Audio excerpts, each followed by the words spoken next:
yuko umuhuza w'abarundi burya kugira ngo ajeho atorwa ari inama nshingamateka akemezwa kandi n'inama nkenguzamateka hama akarahira imbere y'umukuru w'igihugu. Ni urwego rero kandi rusanzwe rwigenga, ni ukuvuga yuko rujejwe kuraba ingene inzego zindi z'igihugu ziko zirakora. Muri uko kwigenga kwago rero iyo rubonye ibintu bitagenda neza rurashobora kubivuga, rugahanura, rugatanga n'iciyumviro c'ingene vyogenda.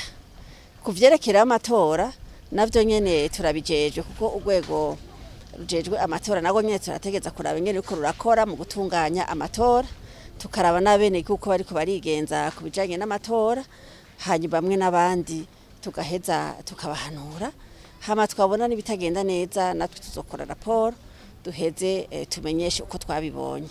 Rero amatora murabizi ko ari ibintu bikeneye indorerezi ziva mu bisata bitandukanye kugira vy'ukuri ukuri kumenyekane, kuko ukuri yo kuvuzwa na benshi burya kubariko.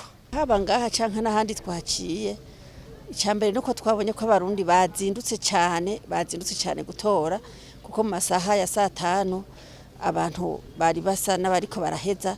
N'ubu unye hose ko turaca turabona yuko ubu hariko haraza abanyuma, bikaboneka rero ko abarundi by'ukuri bumvise akamaro ko kuja gutora bakitora indongozi zabo.